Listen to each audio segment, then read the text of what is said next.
Welcome to the Outthinkers podcast. Plug into fascinating minds and breakthrough ideas that are transforming industries and the world. I'm your host, Kaihan Krippendorff, founder of Outthinker Networks, a global think tank comprised of corporate strategists and innovators that are shaping the future of business. If this describes you, please join us at outthinker.com. Now, let's dive into this week's episode.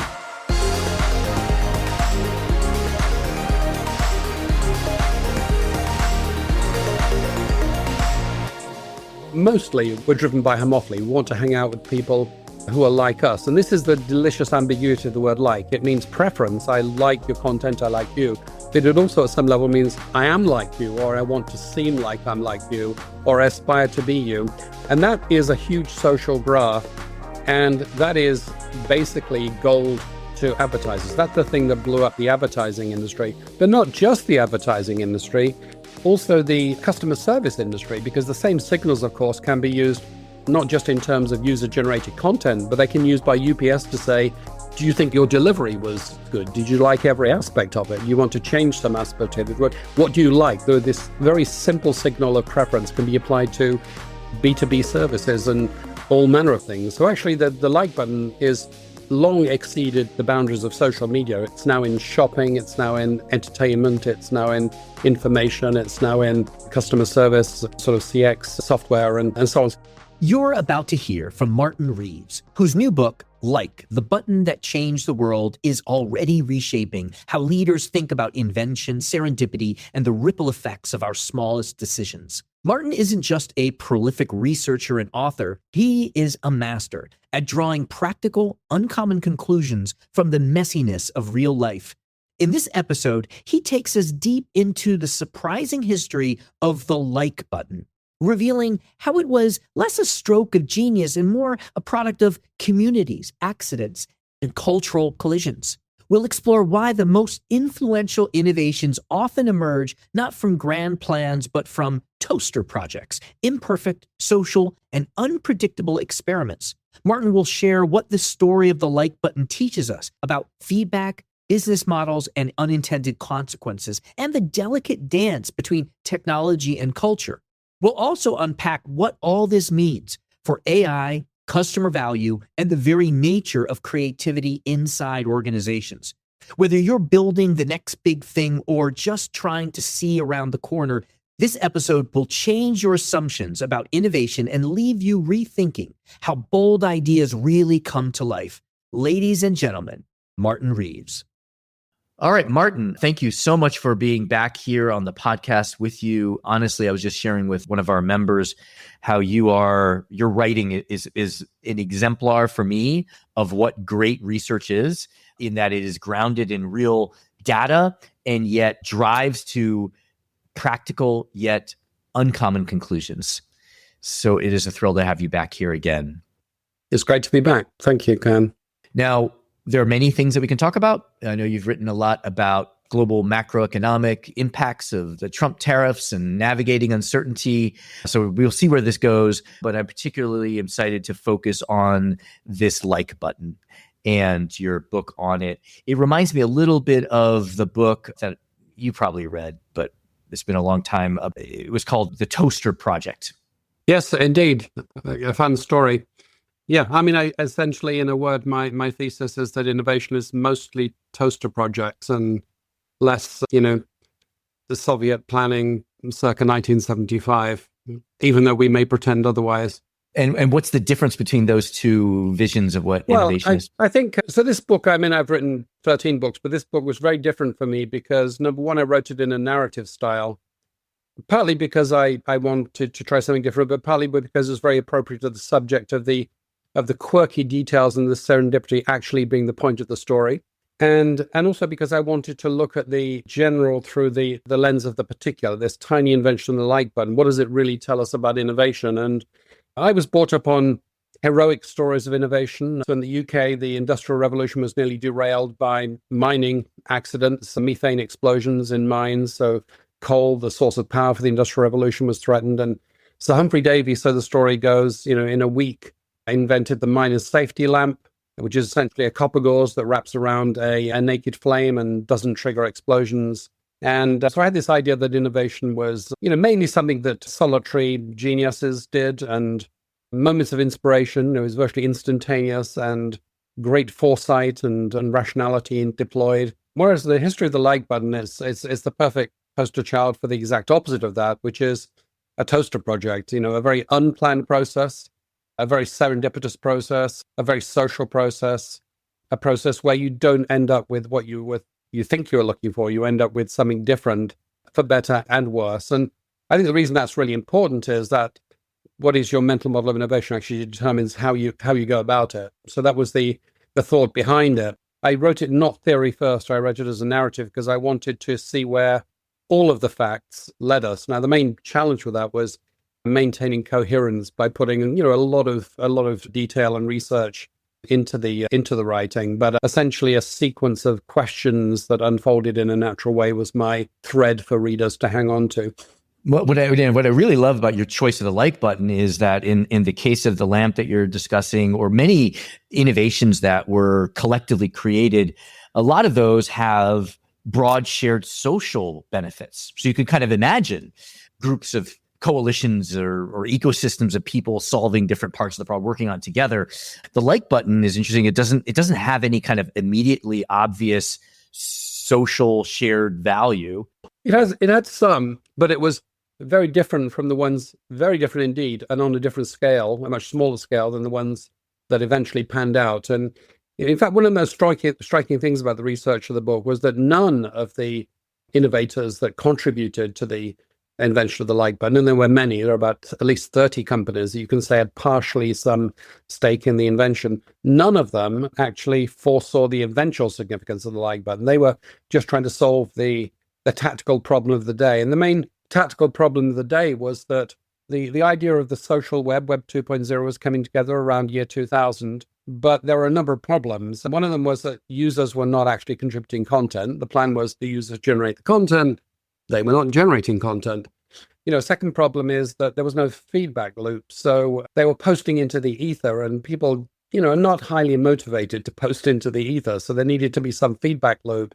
But this was the days before broadband. So the technical problem was, how could you give some recognition? Because a lot of these early social media companies couldn't pay for reviews like the Michelin guide or anything. They were sort of relying on volunteers. How could you give the currency of recognition without triggering a page refresh, which would have lost 20 seconds and lost the user? So the answer was to do some local computation in the browser, a dozen lines of JavaScript code that said, great job, I like that, and to associate it with a very popular gesture, this ancient gesture of the primates displaying their opposable thumbs. It was well recognized, so they could piggyback on that. Tell us about that, because the anthropological logic of the thumb, I hadn't thought about that. Explain that to us. There was so if I wind it back from the time of innovation, there was, why the thumb? I mean, they could have put a star or a heart, and in some parts of the world they do, but predominantly it's the thumb. Well, it was well established in American culture. It was okay. It was broad enough to be a general sort of compliment. It had a very positive vibe, and also there was a very popular book called Don't Make Me Think around the time. It was extremely influential amongst early web designers, and the idea was that innovation we associate with creating new things, and we often think about the features, the technicalities, the difference from what went before. But the idea of this book was, no, don't do that. Do the exact opposite of that. Make the innovative look unexceptional. Make it look familiar, because every time you make me think or make me do another click is another reason for me to not be patient and to try out your invention or figure out how it works. So it is essentially, the like button was solving a problem of local computation without triggering a page refresh, and associating that with the currency of a well-known gesture where people just didn't need an instructional manual. They just plugged into culture. And where does that culture come from? Every American thinks they know the answer to that question. It came from the Roman Colosseum, the thumbs up and the thumbs down gesture, showing salvation and mercy or the opposite to the fallen gladiator. Not actually true, and traceable to a painting that was deliberately distorted for dramatic effect, that was extremely popular with the rising American middle class in the 1870s. which displayed the Vestal Virgins giving a thumbs down to the fallen gladiator. What the Romans actually did is probably the sheathed thumb, the sheathed sword for mercy. So people who can't see that the thumb is inside the fist. Right. And the downward pointing thumb for the unsheathed sword. But of course, in culture, as something which is thought to be a fact is a fact. So this became a convention. And interestingly, the Italians actually called the thumbs up the American gesture, because traditionally in Italy, this means something rather obscene. Oh, really? So, this was fascinating to me, how language and technology co-evolve. And also behind this sort of, semi-autistic world of programming and logic, the social and the cultural underpinnings are very human. Now, how conscious was this? Not conscious. It was probably sort of indirect. It was just in the ether. But I think there are deep cultural underpinnings to many inventions too. Yeah, no, I think it goes back to, Piaget's theory of learning, and that we kind of have these fundamental metaphors. And why is our desktop a desktop, and why do we have folders in our computer? It kind of alludes to a physical metaphor that we can recognize as we are. Yeah, absolutely. I mean, there are wonderful maps that we looked at in the course of our research of mapping the spread of different meanings of the thumbs up symbol as culture progressed after this painting in the 1870s. And Europe was, especially Southern Europe, was dominated by the obscene interpretation of this gesture, but gradually the American meaning spread to become almost universal, thanks to films like Gladiator. Interesting, Ridley Scott made Gladiator 1 in 2000, which is precisely when all of this was happening. And it turns out that he'd planned to turn down the movie because he didn't want to do what he called a sandals and togas movie. He was more sophisticated than that. But he was actually shown the very same painting to sell him on the idea of the glory and the heroism of the Colosseum. And he said that he was persuaded to actually make the film by the drama of the painting that deliberately distorted the meaning of the gesture, and probably therefore reinforced the gesture in popular culture. Yeah, all right, so let me pull on this. So you have this simultaneous signing of Ridley Scott signs on to do this. So we have the simultaneous pursuit of this like button. I thought the like button, and I wrote about it in one of my books, and I said that it came out of Facebook, but actually it came out of Yelp from your co-author. But just explain to us, just briefly explain to us where the like button came from, and also just this idea of the simultaneous pursuit of an innovation. Yeah, well, so as I was getting to know Bob, I cultivated my social set is people not like me, because I like to learn from people that are not like me. And I was getting to know this guy called Bob Goodson, and he was a fascinating guy because he was a classical literature scholar, and he'd studied the history of gesture, classical literature, medieval literature. And, he'd studied actually the history of punctuational innovation, amongst other things.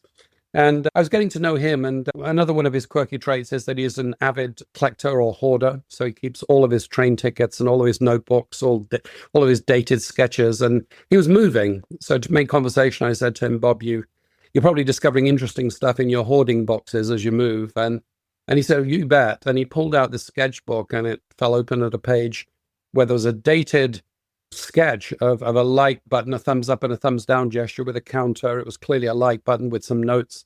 And it was several years before, it was about 4 years before the Facebook rollout. So I also thought that Facebook had invented the like button. So I said to him, are you telling me you invented the like button, looking at this date? And he gave me a very strange reply. He said, no, of course not. Well, maybe, I'm not sure. And so I questioned, my follow-up question was, how could you not be sure whether you invented like a major, defining invention of the internet? And he said, well, like I saw this like button become a big thing, but at the time I was just solving that day's problem. And it turned out that one common feature of all of the interviews with the Yelps, with Hot or Not, with Delicious, with other websites that had some aspect of the coding or the symbolism of the like button, that not only did people have absolutely no foresight about what the like button would eventually become, but there were many of them. There are many would-be inventors of the like button, most of whom forgotten by history. And also, they were not even aware that the day that they made the contribution was special in any way, because they were just dealing with the proximal tactical solution. The tactical problem may have been, in the case of, for instance, the site Not, it was, how can you have a voting mechanism which didn't trigger a page refresh? For Yelp, it was, how do you encourage user reviews when the users are not submitting restaurant reviews? So a whole collection of companies seeing this same need for a digital feedback loop and the same technical hurdle of the page refresh pre-broadband, not surprisingly, came up with a bunch of parallel solutions. Exacerbated by the culture of the time in Silicon Valley was that you were very open about your work. You met up at places like Squid Labs and you talked about the cool thing you were working on, and it was not entirely clear who invented what, because everybody was sharing everything. And then Facebook comes along, and Facebook did have an innovation, but it was a business model innovation. It wasn't the technical innovation of the like button. It was the rollout of the like button, in spite of several years of vigorous opposition by Mark Zuckerberg. Eventually, he relented, and this underground project to develop a like button at Facebook was allowed to go forward. And they bumped into something I didn't anticipate at the time, which would be the route for social media to become a business, because social media originally had no business model. And they hit on the idea that, this digital feedback loop could be used to solve the age-old problem in advertising of half my advertising is wasted, I would just never know which half. Well, now we know, because we have not the Nielsen set-top box that tells you merely that the TV is on channel 13 at 8 p.m., but who actually liked what content at a very granular level and at low cost. So that changed everything. That blew up the advertising industry, created the social media industry. Now, did we find anyone that foresaw all that? Only one person, and it wasn't a technologist. We found a science fiction novelist called Gary Steingart, who wrote a novel in the early rise of social media called True Sad Love Story. And he anticipated the whole thing, but he was the only person we could find. So we asked Gary, how the hell could you do that when the technologists had no clue? And one of his answers was, well, basically, I was asking different questions. The technologists were asking essentially, what do I need to get done? What does the technology do? Gary Steingart asked a very different question. He said, basically, knowing humanity, if they had this technology, what would they do with it? And of course, the answer was they would lie with it, cheat with it, love with it, like with it. They would play all human games with this new linguistic tool. And that was actually the more liberating vision, if you like. So he foresaw the whole thing. Nobody else did. How do you, maybe the answer is you need to be a brilliant science fiction writer. But the secondary or results of innovation are so hard to predict. Like I did a little thing on I was looking at the invention of the microwave. It saves time, but it triggers the surge in women participation in the workforce, which then transforms societies from the saving of time. These secondary impacts of innovation are often, the ripples of them are much more profound than the intended initial one. Any advice on how to think through those secondary? Well, I think we didn't want to lead with theory. I wanted to lead with the facts, because I wanted the story to lead us to any insights that might be had on innovation. But standing back, I guess the big idea of the book is, if you accept that most innovation is social and serendipitous and saltatory, it jumps, it doesn't go in a linear fashion, then you would you would think about innovation, you would organize for innovation rather differently on a number of fronts. Number one, would you say, well, I am the sole genius, or my company is, that is going to invent this thing? Well, probably not. In technology history, there was often a community of innovation. Our dedication in the book is to the tinkers and makers, who history will not record. So basically, there is always an innovation community. It never works for one company, and we'll probably forget about most of it. But if you want to innovate, you have to consider how things actually work. And so you probably want to be very externally oriented. In terms of the serendipity, of course, agency and planning and stage gates and metrics, it's all very seductive. It, amplifies our sort of sensation that we're in control. And the company is an engineered environment. A company is an environment that we design so that uncontrollable things become controllable. But we shouldn't count on that controllability, because in the case of innovation, it's mostly unanticipated effects. So it was just a major study. It was too late to go into the book, came out, that showed that the majority of scientific papers actually have significant conclusions that were not anticipated in the grant proposal that funded the research. And of course, in researchers have every incentive to sell their grant proposals. So it turns out that science and technology is not as flatteringly controllable and predictable as we might imagine, which means that we need to be extraordinarily sensitive to confirmation bias. We need to not only look for what we think we were doing, we need to be open to the possibility that something else happens. And most things that happen with the like button were actually unintended consequences. In solving the small problem, you opened up bigger avenues that became apparent over time through the cumulative effect of many innovations. And the side effects, I mean, if we couldn't anticipate the benefits of the like button, then what chance did we have of figuring out the social side effects? So it's actually also a regulatory story, which is, as we unlock the utility of new inventions and we accidentally unlock some negative effects, how do we have as much of the good stuff and as little of the bad stuff as possible? Well, certainly not through prediction, but there are a number of things that one can do. And so the book really is an invitation to rethink regulation and innovation around these properties of sociality and serendipity and innovation being a sort of a jumping rather than a linear phenomenon. This is why it's so frustrating to talk to you, because I've got 10 different jumping off points here, but let me just pick one here. So what I'm thinking is this serendipity doesn't come planned. So the whole idea of like hypothesis testing is probably good when you have testing, trying to find a solution to a hypothesis, but then the solutions could lead to other things. And I've been doing some research about the idea of internal idea marketplaces, that often the solution, and I believe over 70% of the time, a company finds a need, there is a solution already there. So these solutions that are solutions for other problems, other than the problems that they were designed for. So there must be some kind of reservoir of these solutions, or just talk to us about like what would be the mechanics of leveraging the serendipity. If I challenge you to think of an invention which was entirely de novo, it was not built from anything that already existed, and it was not built on ideas that already existed. It didn't leverage culture and language that already existed.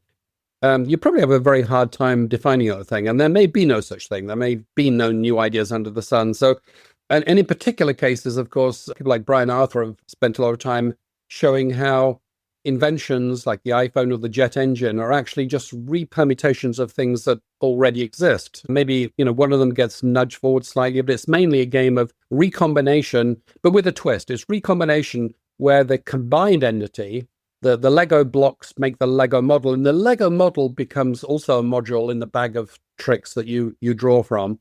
So now we've done some work with the London Institute of Mathematical Sciences that we do talk about in the book that shows that such a recombinatorial process, taking things that already existed and repurposing them or recombining them in different configurations, in some senses, it's a very simple deterministic process. I combine A and B, or I combine A and C, or I nudge C to become C dash, and I combine A and C. It's not that complicated.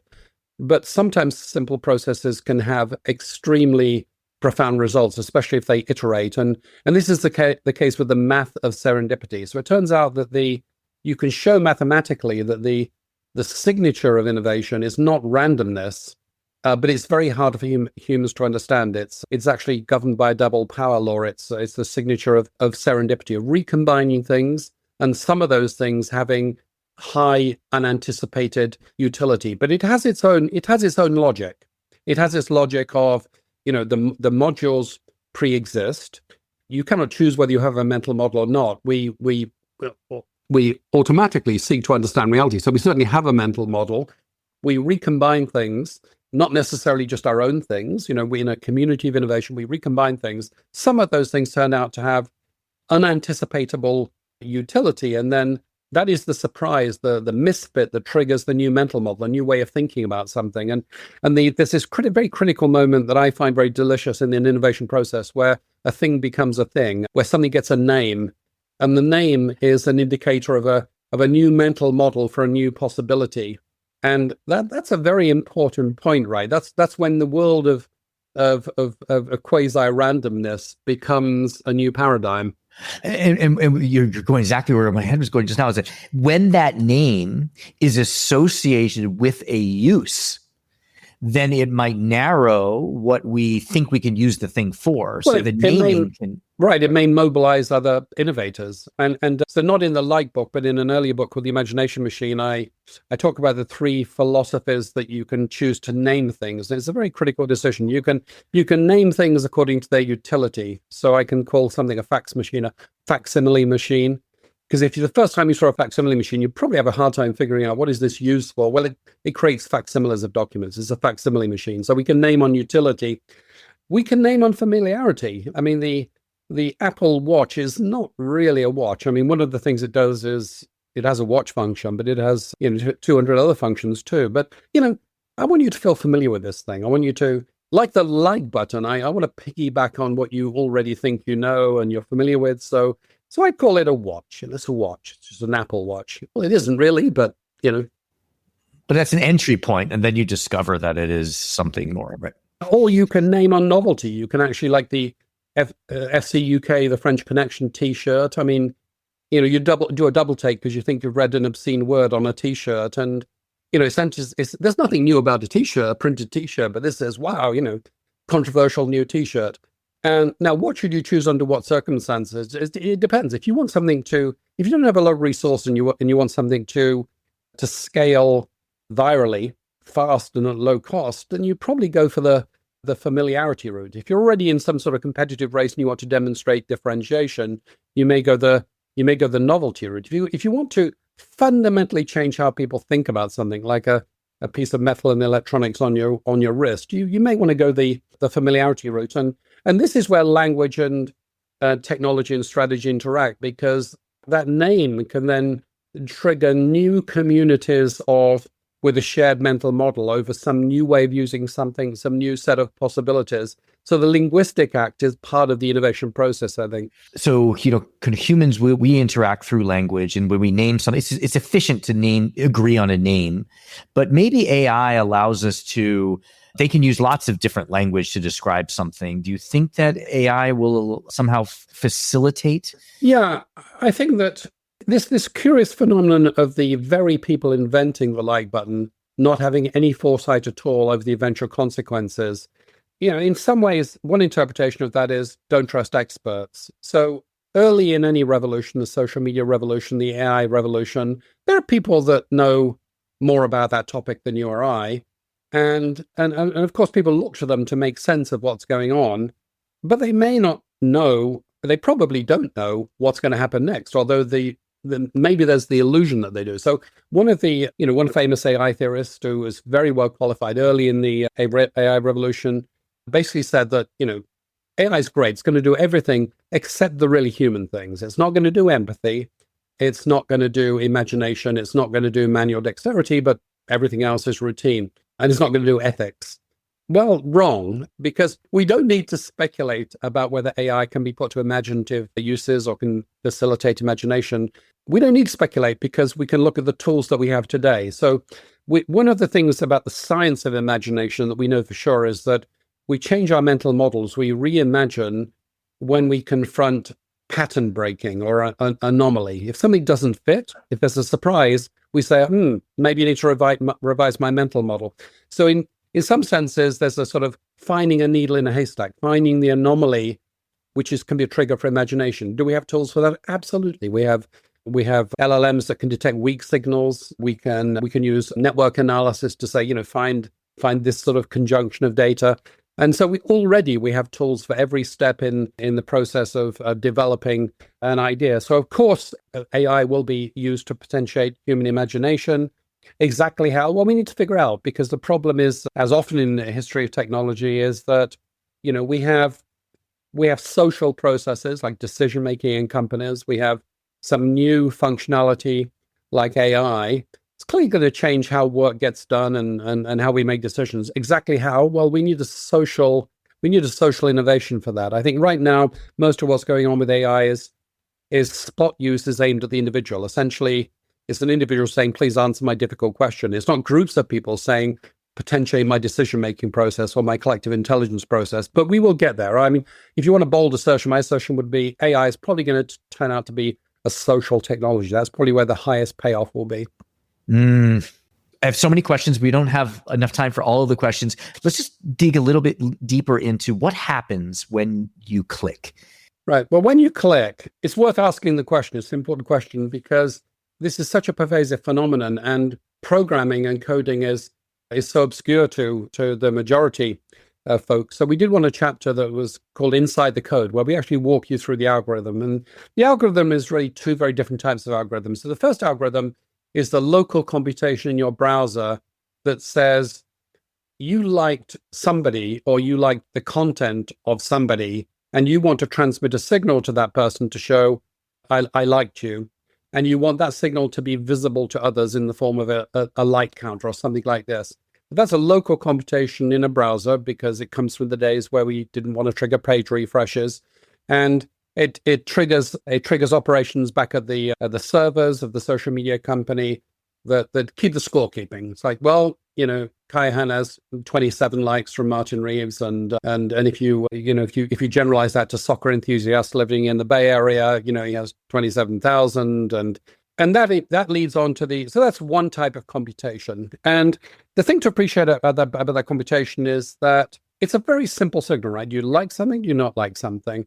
But if I collect 1,000 likes on 1,000 people from 1,000 people, it probably knows you in some ways more than you know yourself. So you may believe that when you go to the supermarket, you look at the yogurt before the milk, but the algorithm tells you that's not the case. That's a self-belief that isn't actually true. So we begin to get sort of very, very accurate feedback on human behavior and human preferences, which of course is extremely valuable. That triggers the second type of algorithm, which is the so-called back-end algorithms, which came later.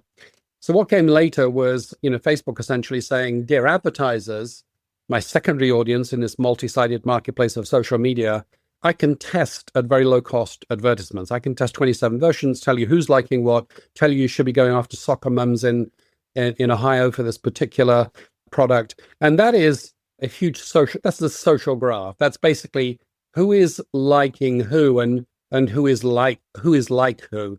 And it relies on a very human thing, which is homophily, which is we have a tendency, we sometimes want to hang out with people that are not like us, but mostly we're driven by homophily. We want to hang out with people who are like us. And this is the delicious ambiguity of the word like. It means preference. I like your content, I like you. But it also at some level means I am like you, or I want to seem like I'm like you, or I aspire to be you. And that is a huge social graph. And that is basically gold to advertisers. That's the thing that blew up the advertising industry, but not just the advertising industry, also the customer service industry, because the same signals, of course, can be used not just in terms of user-generated content, but they can be used by UPS to say, do you think your delivery was good? Did you like every aspect of it? You want to change some aspect of it? What do you like? This very simple signal of preference can be applied to B2B services and all manner of things. So actually the like button is long exceeded the boundaries of social media. It's now in shopping, it's now in entertainment, it's now in information, it's now in customer service, sort of CX software and so on. So that's how the algorithm works. And it's such a pervasive feature of modern life. And it really goes to the center of a very personal question, which is what's happening to my data? Why am I receiving this post? How am I being, you could use the word manipulated, or why is the information that I receive the information that I receive? It's because of these algorithms, which goes back to 12 lines of JavaScript code to solve a technical question around the year. Maybe just like fast forward this a little bit to, so I could see we no longer need to avoid the browser refresh, right?